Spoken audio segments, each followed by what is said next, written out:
Assalamualaikum warahmatullahi wabarakatuh. Perkenalkan, nama saya Wiwi Epita, NIM 190711010, Program Studi Pendidikan Kimia, Universitas Pendidikan Mandalika Mataram. Jadi pada video ini saya akan membahas mengenai unsur kimia, yaitu unsur karbon dan keberadaannya di lingkungan udara. Baiklah, langsung saja. Karbon atau zat arang merupakan unsur kimia yang mempunyai simbol C dan nomor atom 6 pada tabel periodik. Sebagai unsur golongan 14 pada tabel periodik, karbon merupakan unsur non-logam dan bervalensi 4 atau tetravalen, yang berarti bahwa terdapat 4 elektron yang digunakan untuk membentuk ikatan kovalen.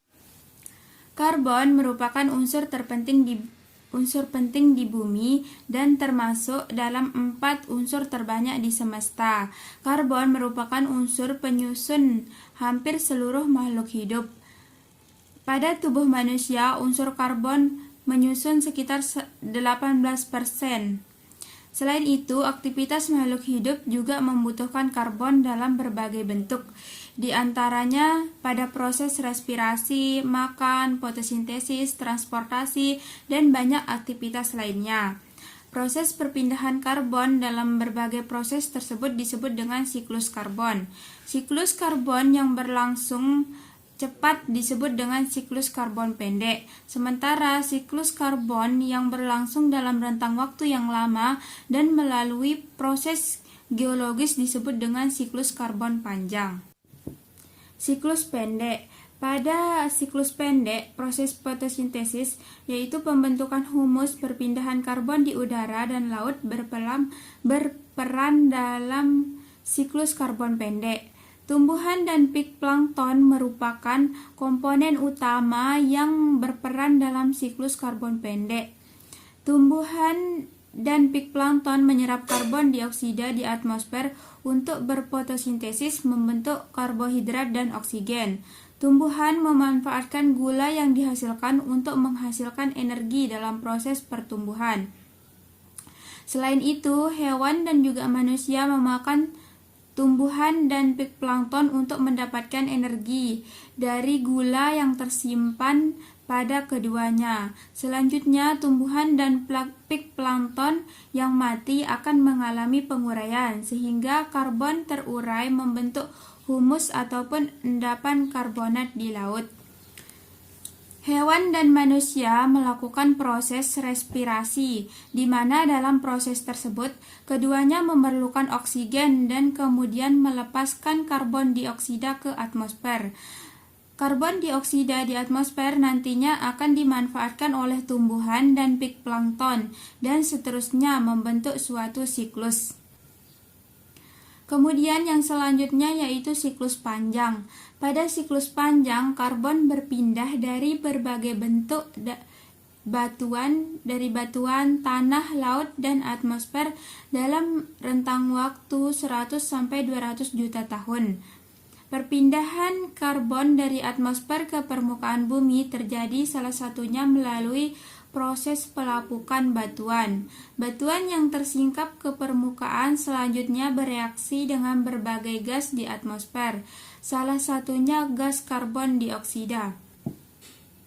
Pada persamaan 1 menunjukkan reaksi kimia mineral silikat dengan karbon dioksida dan membentuk senyawa lainnya yang mengandung karbon. Reaksi tersebut merupakan reaksi bolak-balik, yang mana reaksi dari kanan ke kiri menggambarkan proses lepasnya karbon dioksida ke atmosfer maupun ke laut dan proses penimbunan atau dekomposisi termal karbonat atau terumbu karang.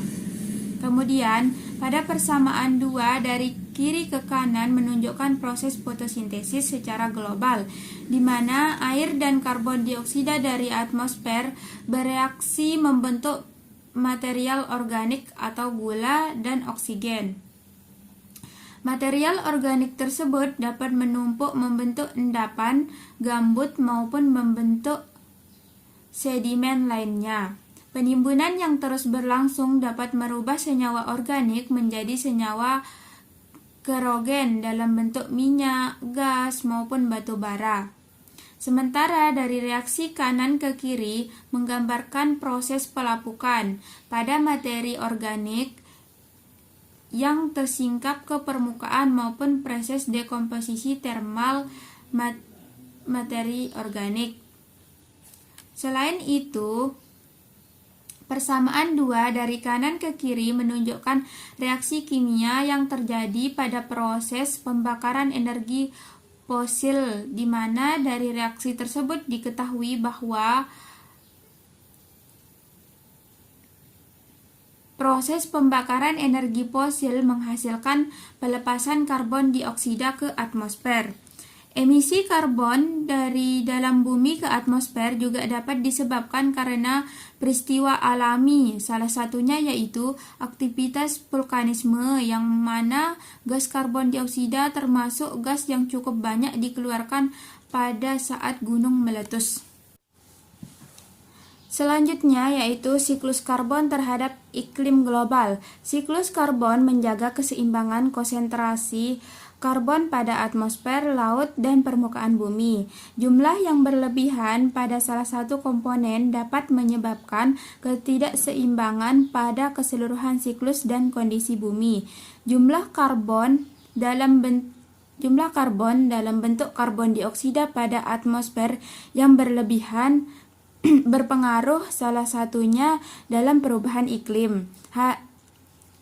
Hal ini ditunjukkan pada gambar tersebut, yang mana pada saat karbon dioksida meningkat, temperatur permukaan bumi juga mengalami peningkatan, dan sebaliknya, pada saat konsentrasi karbon dioksida, temperatur permukaan bumi relatif rendah.